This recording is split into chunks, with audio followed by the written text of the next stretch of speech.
I'll walk you guys through Science Ventures. We are a studio. When we think about brands, we think about fans. We build entertainment companies that monetize their entertainment through products. We want you to feel something. We want you to be offended. We want your brain to be like, what is this tension? So the story of Liquid Death, which is a story of even the name science, is there's a tension. This is not a fantasy. This is a Joby flying in Manhattan a few months ago. We went to the downtown Manhattan heliport. We're working with the mayor and the city. We're electrifying it because we need a lot of electricity, kind of like building a Tesla supercharger right there. And here it is. And it's real. This Week in Startups is brought to you by Coda. Coda empowers your startup by bringing words, tables, and teams together. Strategize, plan, and track goals effectively with all your valuable data in one place. Go to coda.io/twist to get started for free and get 6 free months of the team plan. OpenPhone. Create business phone numbers for you and your team that work through an app on your smartphone or desktop. Twist listeners can get an extra 20% off any plan for your first 6 months at openphone.com/twist. And Vanta. Compliance and security shouldn't be a deal breaker for startups to win new business. Vanta makes it easy for companies to get a SOC 2 report fast. Twist listeners can get $1,000 off for a limited time at vanta.com/twist. Hey everybody, welcome back to This Week in Startups. My name is Alex. I am not Jason, but I am his co-host here on the show. And you may know that earlier this month, we hosted an event in Napa, California called the Liquidity Summit 2024. It brought together a lot of general partners from venture capital funds and also LPs, the folks who actually invest into those venture capital funds. We had events and a lot of talks, and the good news for you is that we are picking 2 of our favorites from the event to bring to you. So even if you weren't there, you won't get left behind. Now, there was a lot of competition, a lot of great talks, but the 2 we've picked today are 1, Sky Dayton. He's a partner over at Dayton Family Enterprises, and his talk was entitled Aviation Safety, Air Taxis, and the Future of Flight. Now, if you travel a lot, as we all do, you may have read some news about Boeing or maybe traffic control and gotten a little bit worried. The good news that Sky brought to the audience, and now to you, is that there's quite a lot of hope and optimism for the future of flight, and it won't all be Boeing jets flying you to random places. No, it's going to be local, electric, and vertical. Then for our next talk, we have Mike Jones. He's a general partner over at Science Inc. You may not know Science by name, but you do know some of their brands. For example, Liquid Death, my personal favorite, or the very popular Dollar Shave Club.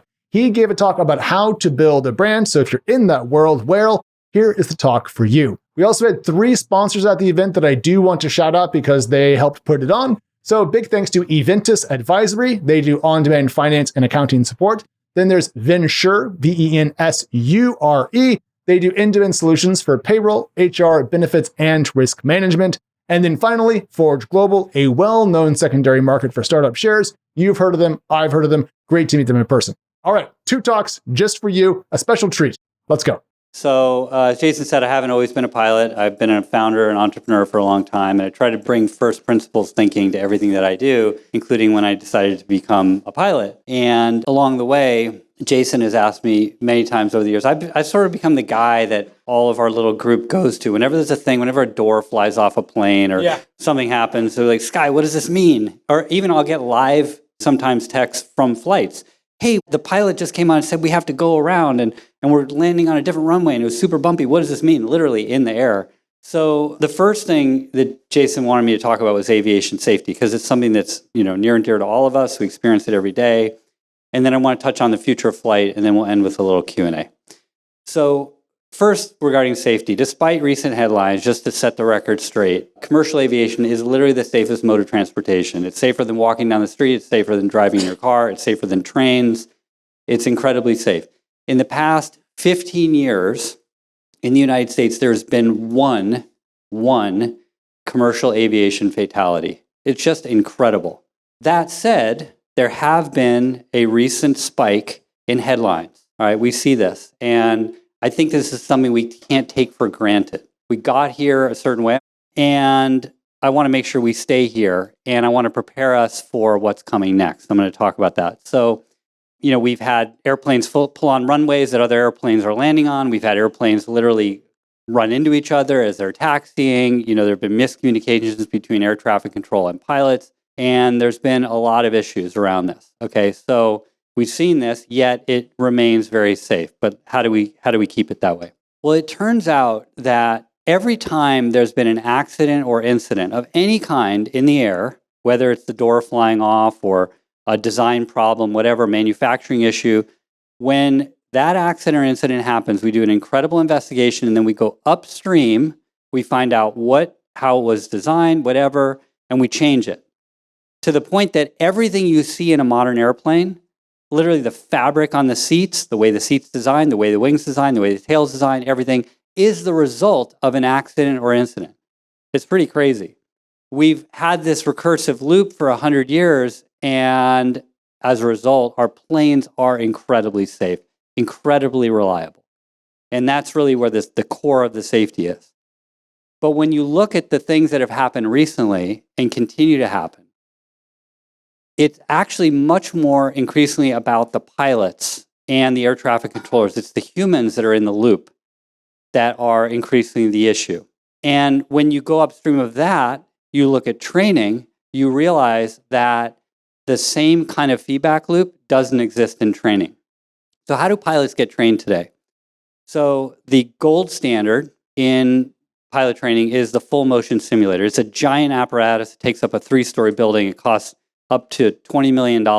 It costs thousands of dollars an hour to operate, like almost as much as an airplane itself. But these simulators work. They're actually incredibly effective.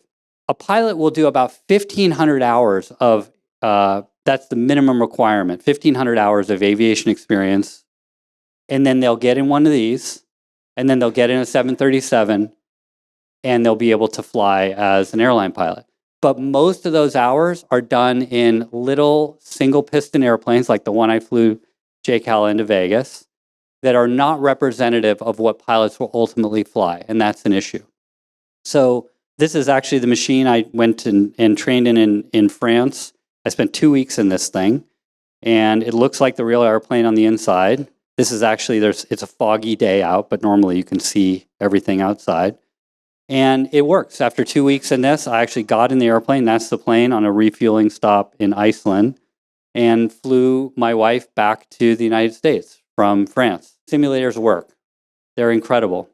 The limitation that we have, and this is where it comes full circle to staying safe in aviation, is that these simulators are so expensive, they're only used at that tail end of a pilot's training journey. They're not used constantly and at the beginning and in the middle and everything. They're just sort of like the finishing school. It's a little like if you were trained to be a doctor, you'd spend, 8 years working on and learning about animals, and then in the last few weeks you got a training course on humans, and then they call you a doctor. That is how pilots get trained. It's kind of bizarre. It does work, but it has failure points. So what if we can make these simulators way more ubiquitous? And this is the first point I have today. So I thought about this problem, having gone through this training myself in multiple airplanes, realizing how powerful simulators are. And I thought, what if we could make them smaller and have them be just something that pilots do all the time? And I came across this little company in Zurich. They had figured out how to take VR. It's actually the first application of VR, I think, that makes a ton of industrial sense, and combined it with a full motion platform.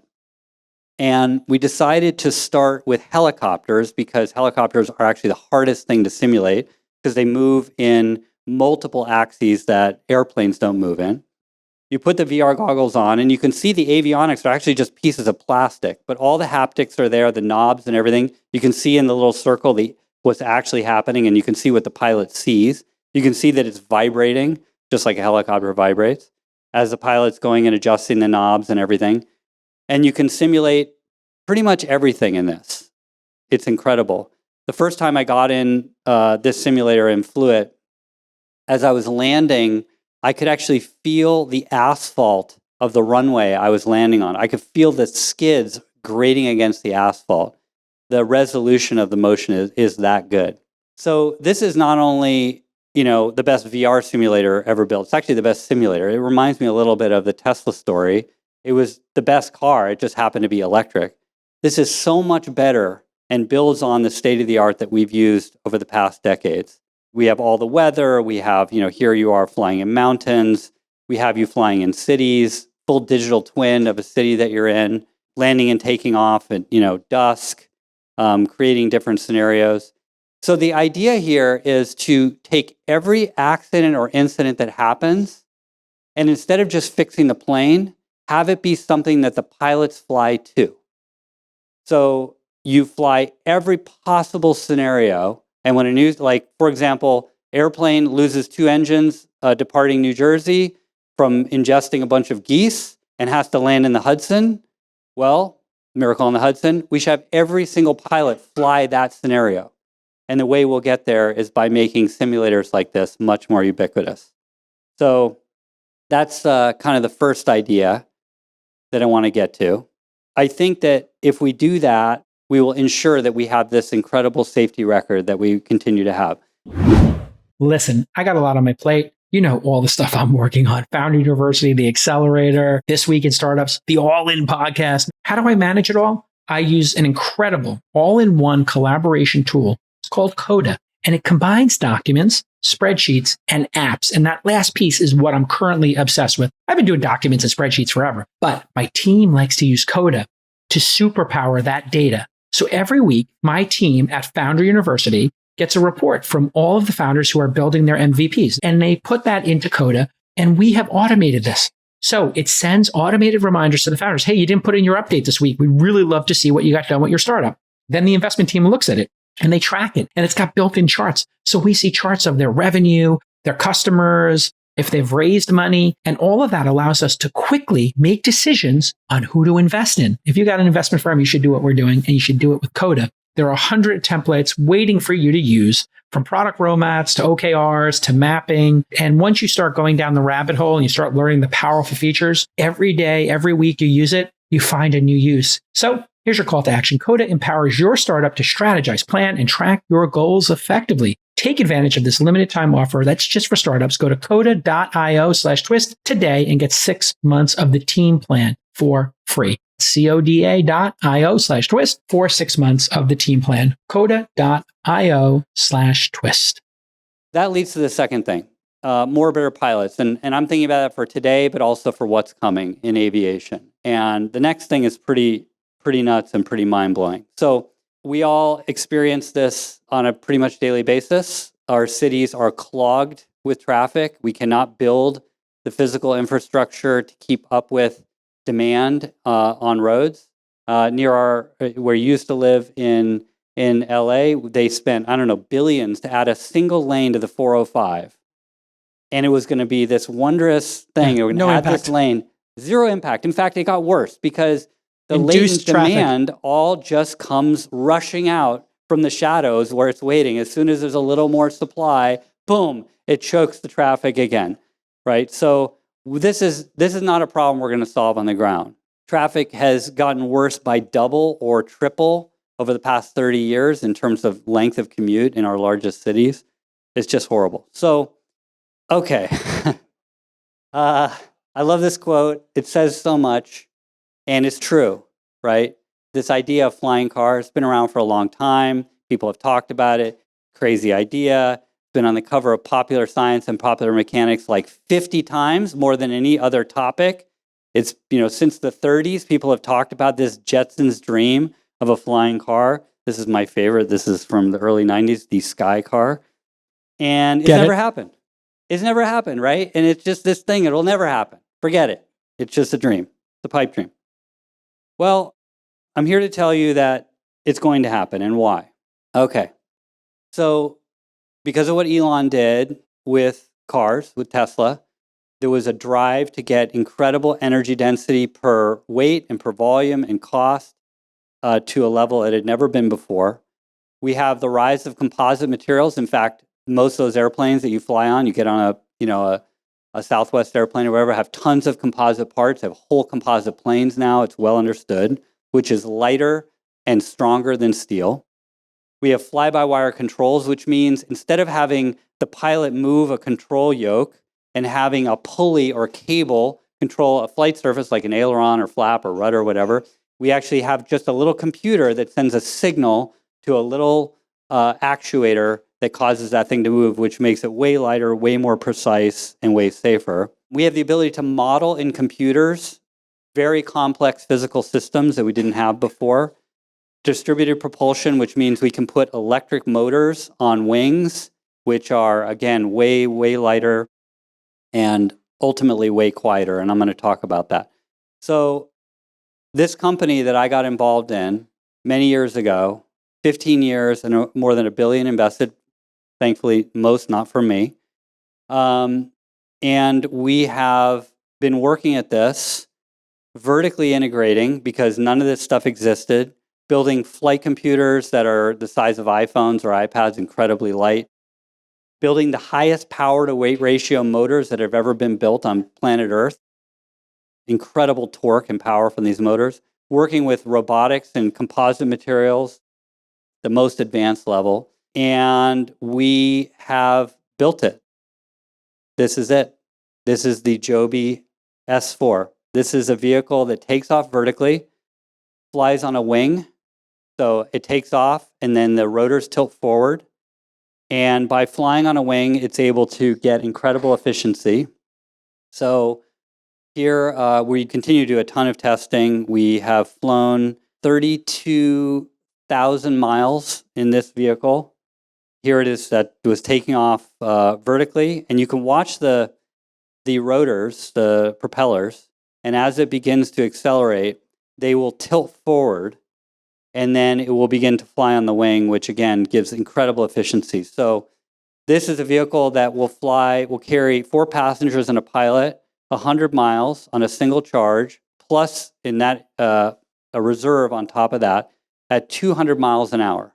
So here you can see it transitioning. Now it's flying on the wing. And it's an airplane now. So it takes off like a helicopter, flies like an airplane. Full wing-borne flight now. Full fly-by-wire, which, by the way, anyone in this room can learn to fly this in a few minutes. It's incredibly simple. We radically simplified the flight controls.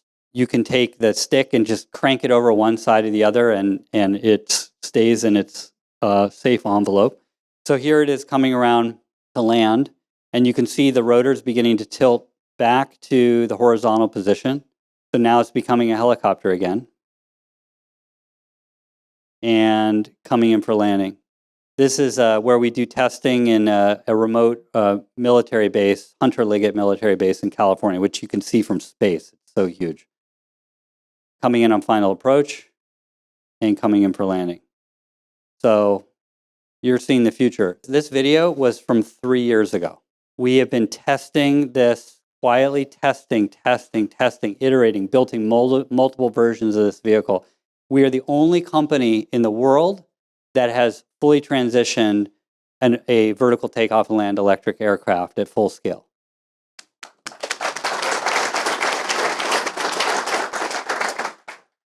So an incredible team, over 1,800 of the brightest engineers I've ever met.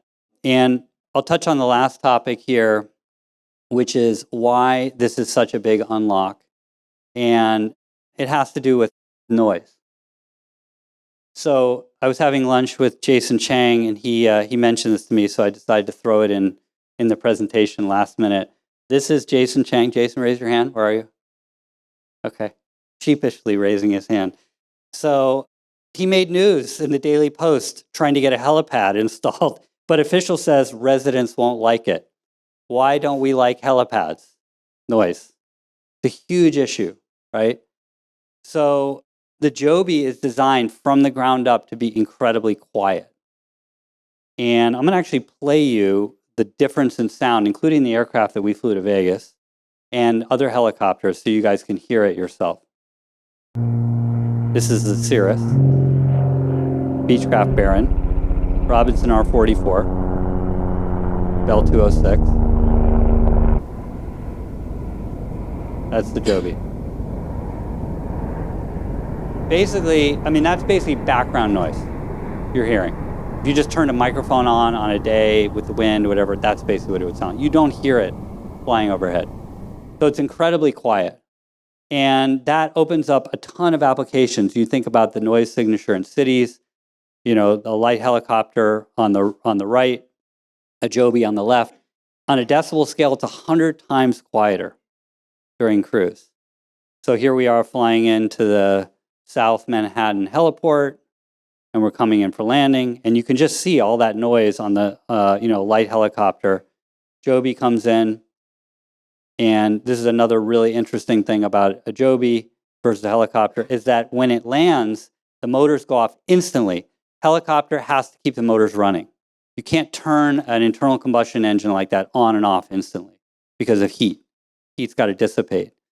So it takes off, motors come off, passengers come in, out, and it takes off again. So incredibly light. Okay, juggling multiple devices and apps to run your business is a mess. We all know that. OpenPhone is here to make that simple. I have an OpenPhone number. I use it to communicate with founders, and it really works for me. I have a desktop app. Boom, I can go in there. I can do voice over IP in this beautiful, elegant app right on my phone or on my desktop. I use it a lot on my desktop, I'm being totally honest, because I have my headset on. And sometimes founders want to do a call. They don't want to pop open a video conference. My sales team loves it. Why? Because they get to keep their private phone number for their private phone number. And then they have all of their business stuff tracked in one location. So if they need to make a phone call to somebody they talked to last week, they can see their call history, click on it, send a text message, and start a phone call with that person. And the ops team uses it. When we have people calling, they have questions about their investments, LPs, etc. We have a round robin phone number. So it will forward the call to 2 or 3 people on our team because we like to have really good customer support. And all this is easy to do with OpenPhone. It's super affordable at just $13 a month. But Twist listeners get an extra 20% off of any plan for the first 6 months at openphone.com/twist. What if you have an existing phone number with another service? No problem. Easy peasy, lemon squeezy. OpenPhone is going to port them over at no extra cost. So head over to openphone.com/twist. Start your free trial. Get 20% off. You're going to love this product. It is so affordable and it's so elegant. Just to the product team at OpenPhone, great job. I look at products all day long and yours is elegant and simple and powerful. Well done. We've got some incredible partners. Toyota on the manufacturing side, been incredible. Uber, Delta. Delta is actually building vertiports on their terminals. It's going to be incredible. And this is what the experience is going to be like. This is a rendering of a vertiport. They're going to be these beautiful facilities. And this is how you're going to do it. You're going to pull up your Uber app. So it's being integrated in the app. You pull up your location where you are. So you're in New York. You want to go to JFK. You select your flight, your route, etc. It's agree, start trip. It's multimodal. So it knows that it needs to send an Uber, typical Uber, to go pick you up. And it picks you up. And this is your trip. So it picks up the riders that are going to share that Joby. And it takes you to the downtown Manhattan heliport, as you saw. You're going to JFK. 7 minutes. 7? Wow. 7 minutes. Look at that, going around the Belt Parkway past Bay Ridge, where I come from. That's about 50 minutes. Yeah, There you go. at least. On a good day. And this is not a fantasy. This is a Joby flying in Manhattan a few months ago. We went to the downtown Manhattan heliport. We're working with the mayor and the city. We're electrifying it because we need a lot of electricity. Kind of like building a Tesla supercharger right there. And here it is. And it's real. So it's coming. And our plan is to begin commercial operations by the end of next year. Wow. Amazing. That was Sky Dayton. I really love his vision for the future because I have spent way too much time going to and from the airport and I hate driving. So the whole idea of eVTOLs sounds perfect to me. Sign me up, strap me in. Next up, we have Mike Jones from Science as discussed, talking about how to build a brand in today's market. No matter what you're working on, this is critical. Let's go. I've known Mike Jones for, we both sold our companies to AOL almost 20 years ago. I met him there, and the idea of doing a studio model is the worst idea in venture, I tell everybody. And they say, why? I say, because I have seen this pitch no less than 100 times, and there are 2 people who have made it work. John Borthwick from BetaWorks, and I think he retired because he was exhausted from doing it. And then Mike Jones and Peter Pham from Science. And they're like, well, I'll just do what they do. And I'm like, you can't. Because those people are unbelievable product, go-to market, and betters. And to have both of those things has only existed in Bill Gross from Idea Lab, which was where we all got this idea from, I think, right? Yeah, originally Idea Lab. He was the OG guy 100%. with Idea Lab in LA. And then you figured it out. John figured it out. John retired, I think, and you're the last person standing. So I said, come here and explain to us what you figured out. Please welcome my good friend, Mike Jones. 100%, thank you. Jason and I think we met in 2005 because we both sold our companies to AOL at the same time. And we're within weeks of each other. And I remember being at the first AOL executive meeting, which was essentially my first job. And it was all these EVPs and the head of Time Warner and all this stuff. And Jason stood up in the middle of the meeting and was like, this is terrible. I can't believe you guys operate this way. And I remember distinctly having deep respect for your ability to kind of throw it in their face. It was pretty cool. Okay, so yeah, I'll walk you guys through Science Ventures. We are a studio. We do focus on brands, and I'll touch on both here. So there's kind of 4 core components, and I'm sure you've touched some of our brands. Someone here probably was a subscriber to Dollar Shave Club, which was a company we essentially co-founded with Mike Dubin. And right now our biggest business is a business called Liquid Death, which maybe some of you guys enjoyed yesterday on the bus. So we work at the very early stages, meaning that when people are pitching us, it's typically a person with an idea. They may have a prototype, they may not, they may have 0 team, and they're literally like, hey, I want to spend the next 10 plus years of my life building a canned water company or changing the way men buy razors. So we're working with people, they may not even have a corporation set up. They've never even filed, they haven't taken dollars. So they are looking for us to co-found a company with them. And so we're really, really with them at the earliest moments. And so it's a different stage than even angel investing. The second piece is when we invest pre-market pricing, which, just to be transparent, it means that we typically cut checks at $3.5 million to $4 million pre. So that's our entry price. We're like, great, we're going to co-found this business with you. We know how to do this. We know how to get it to scale. We'll give you guys $1 million, but we're going to put it in at $3.5 million pre. So we're very, very price specific on when we enter a business. We work with daily visibility with the companies. So when they launch, we have direct access to their sales dashboards. We're in their Slack channels. We get updates on absolutely everything happening. Board meetings for us are absolutely routine. We want 0 surprises. So we want the same visibility into the business as management. So I run it like you would run a private equity firm. Complete transparency into the daily operations. And then we typically control the follow-on rounds. So when these companies start getting up and going, and we're going to go raise them at 20, 30, 50, 100 billion pre, we typically select the investors, we construct the cap table, and in most cases now, we do most of the follow-ons as our pro rata. So we end up with 20, 30% of these companies as they get to scale. We basically stay involved for the very, very long journey. And as you're hearing from so many people talking, this is a long journey. So for us, for instance, Dog Vacay, which became Rover, that was a 12-year to $2.5 billion exit. We got really lucky with Dollar Shave Club. We sold that for $1 billion in 4 years. Totally epic. So as I mentioned, we kind of go through these phasings. When we do the initial stage of company setup and structure and kind of initially working with the team, we typically haven't cut a check. So the way we construct our deals is we say, hey, we think we want to build this business with you.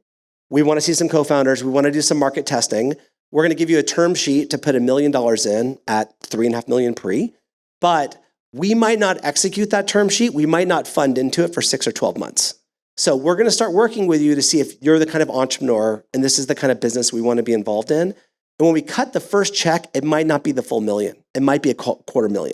So we actually phase our investments because at this stage of company formation, it's just absolutely so risky that it's better for us to do $250,000 and then be like, you know what, this founding team isn't right. The market's too tough. We want to pull back. So we have a lot of safeguards around those early stage moments.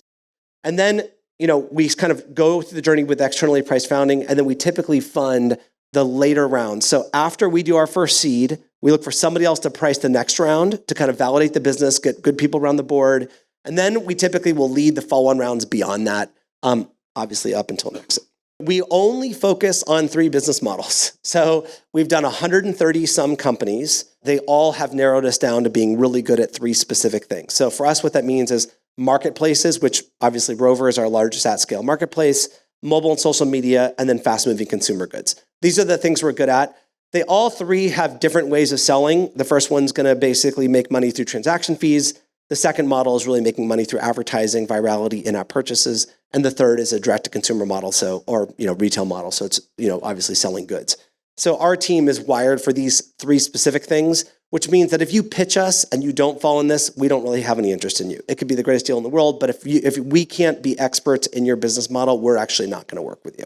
It also means that if you're in these business models, you probably find your way to us because you know that basically we're the ones that kind of are the architects of these models.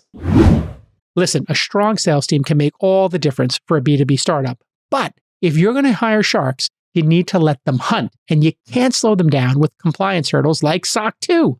What is SOC 2? Well, any company that stores customer data in the cloud needs to be SOC 2 compliant. If you don't have your SOC 2 tight, your sales team can't close major deals. It's that simple. But thankfully, Vanta makes it really easy to get and renew your SOC 2 compliance. On average, Vanta customers are compliant in just 2 to 4 weeks.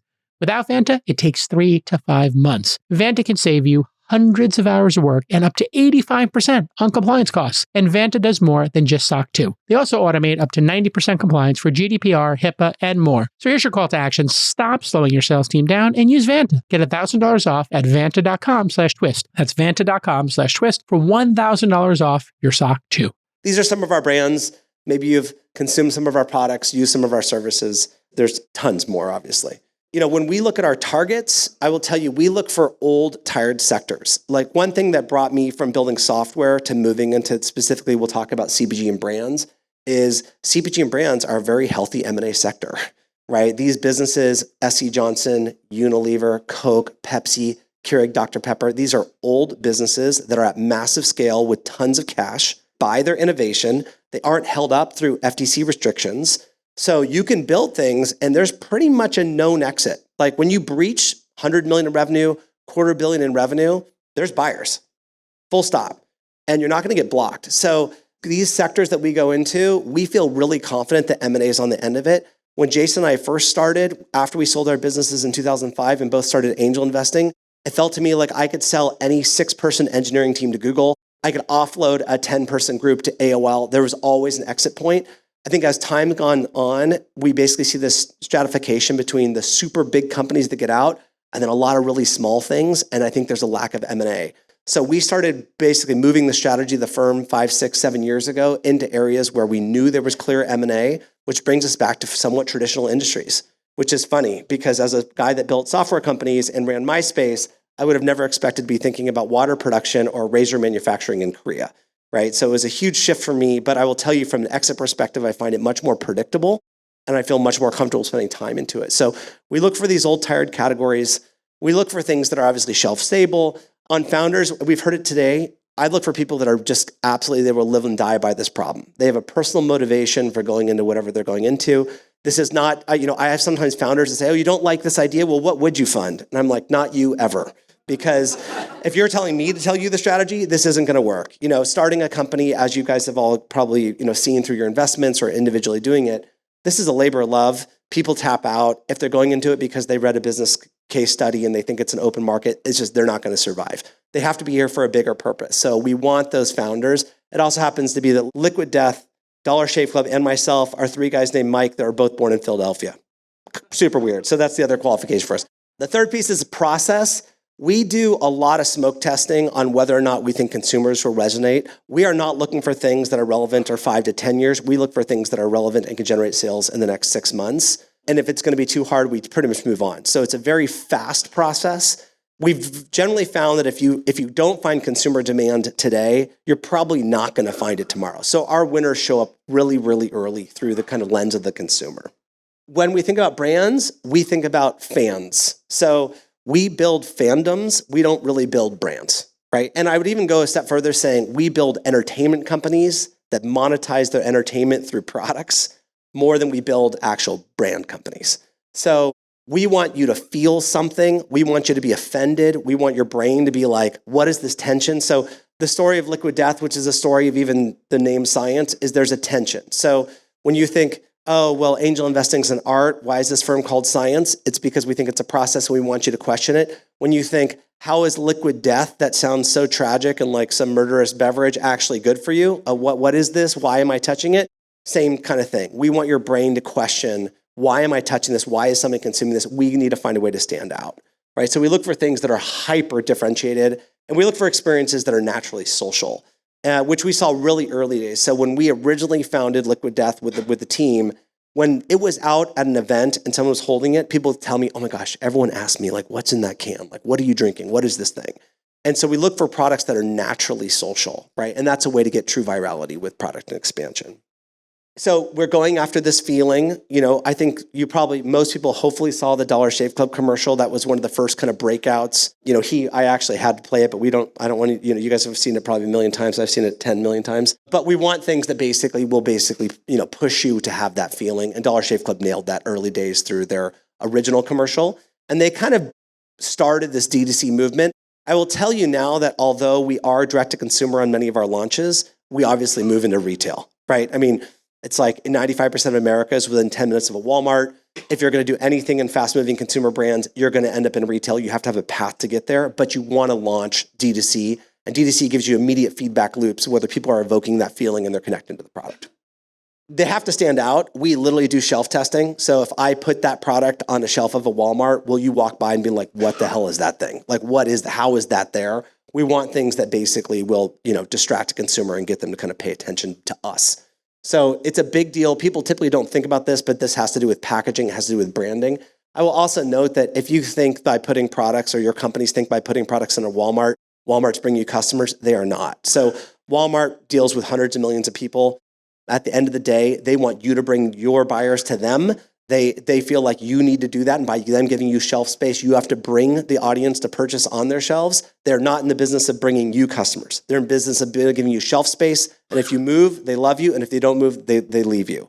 So you need stuff that really stands out. You need your customers to be able to find you. The consumption experience is social. I didn't put up all the pictures of Liquid Death tattoos, but there's a lot of them. So people want products where when they're consuming the product, when they're sharing the product, it ends up on Instagram, it's being talked about on social media, and this is how you find virality. And if you find companies that are pushing the CAC to LTV story, the pure paid media conversion with no virality, the reality is that will probably burn down over time. So if you can't find a way where customers are consuming your products, using your products, talking about them online, you're probably going to be in a paid media game. And that's basically a race to the bottom on margin, and it's really, really hard to scale. And trust me, we've tried it. And we have an epic team as it relates to growth marketers. We now find things that basically have to find their way to social to grow. We do massive brand collaborations. I will tell you, and maybe we've seen this before, but if I have a 3-person team and I introduce them to a major partnership with TikTok, it's probably going to fail because they can't really stomach the partnership. So as a longtime executive, we all have connections to massive businesses in the industry.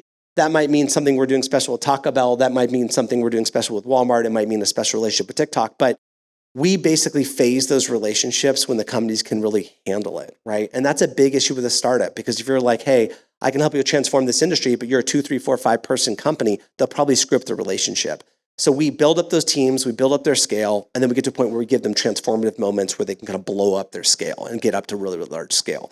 And for us, just to note, we did a big offsite with Walmart just the other day. I brought a bunch of our CEOs, I brought a bunch of our team. We did basically a 2-day walkthrough of Walmart's and Sam's Club with one of the head merchandisers to kind of show us how they think about shelf space and understand the American consumer mindset when they're buying average everyday products. It's not what you expect. Most people in this room probably have not done that experience. It's different than what people anticipate. And so I'd highly recommend that if you have startups that are going to working their way into grocery, into retail environments, they spend time there and they really learn of what really is happening, not just the kind of West Coast, East Coast bubbles of what we think people want, right? And I was telling Jason the other day, we're walking through the cereal aisle and the head of Walmart's like, oh my God, there's so much innovation in cereal. Oh, wow, that's great. What's innovation? And he's like, well, here are the boxes of cereal, but recently we just started putting cereal in dog food size bags. And I'm like, wow. And he's like, yeah, and it's $4 and you can get a dog food size bag of cereal. And this is incredible innovation. Right? No one's thinking about keto when they're walking through that aisle. Again, we push everything through massive scale. I will tell you, every 3 years, we end up moving through platforms. So when we started, it was all about YouTube. Then we moved our way into Facebook paid. Then we moved our way into Instagram. And I will tell you now, we are all about TikTok. And when I say we're all in on it, I'm telling you, we have a studio set up. We have bays of people live streaming and selling through TikTok shops. And early days when I took over MySpace, all the advertisers on MySpace with the banner ads were erectile dysfunction, diet weight pills, trashy dating sites. I mean, that was the majority of MySpace's banner ad revenue. And then it took a long time before major brands found their way to banner advertising. If you go to TikTok right now and you go to TikTok shops, you're going to find people that are selling $500,000 a month, a single person, of weight loss products, of Viagra knockoffs, of dating solutions. So it is an early platform with major scale. And what we should look at as investors as an opportunity is it means there's cheap at scale traffic right now on TikTok with TikTok shops. Assuming it does not go away, live selling through TikTok shops, which is finally the QVC online solution we've all been waiting for so long, whether you dominate it through TikTok, it's eventually going to move to Instagram, and live video selling is going to become a massive platform. So our companies now focus on selling through TikTok shops, and the numbers every day, because I get the stats, rival what they're doing through Amazon. So on a single day, they sell $10,000 through Amazon. On a single day, they might sell $10,000 through TikTok shops. And no one seems to be talking about it. And I'm telling you, the opportunity is way bigger than I anticipated. Again, we have a live data platform. To give you a few lessons, one thing, you can read some of these, but one thing that's really true to us, and I'm curious if other people have found this, single person founding companies typically fail for us. I will tell you, we are now at the point now where when someone comes to us and they're a great idea with a great founder, we're like, find a co-founder. I want someone that's vision, sales, branding. I want someone that's operations, finance. And I want that pairing, and I want it day zero. And so we're stopping investing until we see that right two-person team. Someone said earlier, did they grow up together? Do they play basketball together? Do they do sports together? Do they have a relationship? I'd love that. But that two-person founding team is absolutely critical. And more often than not, we basically have one founder that has a great product, but they flame out over time because they don't have the support of a second co-founder. So it's a big takeaway for us. Again, we start companies from scratch. We do really cleansed cap tables. So we're very specific about our ownership. We basically constructed along the way. And as everyone mentioned here, you're only going to end up with 1, 2, or 3 winners in a portfolio of companies. So if I have 30 companies in a fund and one's going to be my liquid death, the one thing I can't do is miss out on my pro rata. I've got to basically lever in. And everyone has the exercise that Jason went through yesterday. What happened if you had cut that additional $250,000 check? What happened if you put $1 million in before the public round? I'm telling you, those numbers are dead heart numbers that you'll take them to your grave. So when you go into these companies, and for our case, we're getting live visibility. If it's working and if it's scaling, we're going to be the first to dump in another $2 million and buy more ownership. It's a big deal for us. A few other notes. We hate founder secondaries. I think they're terrible. I think they corrode the industry. I think it's one of the reasons why crypto essentially imploded with basically way too much liquidity for early stage founders. So we try to prevent them forever. You can read some of these points. Nothing critical. And then Jason was asking about what do our actual dashboards look like? This is something we might be seeing. So, okay, we're getting data out of the company. We have month-over-month data at the top. We have daily data at the bottom. Suddenly one day we're like, wait, how do you have a 35% conversion rate? What happened yesterday? Why is that special? And there's a few reasons why we do this. One is I want our team to get smarter. And so if at the end of the day, a company's doing something epic and it's basically completely changing the way that people are interacting with their product, installing their app, converting, et cetera, I want to make sure we get that knowledge. And as a board member, I don't get that knowledge, right? Because they don't see it on a day-by-day basis. You get some quarterly report, it's fine. But when I get daily data, I can go to the team and say, hey, what happened here? Oh, we opened up a new system. We changed our methodology for X, Y, and Z. And then my team can get smarter. My biggest concern when I was an independent angel is I wasn't getting smarter. I was cutting a lot of checks. I was getting some exits that I was super happy about, and the returns were wonderful, but I wasn't getting any more intelligent. And so if something failed, I didn't know why it failed. And if something succeeded, I didn't know why it succeeded. And it really bothered me.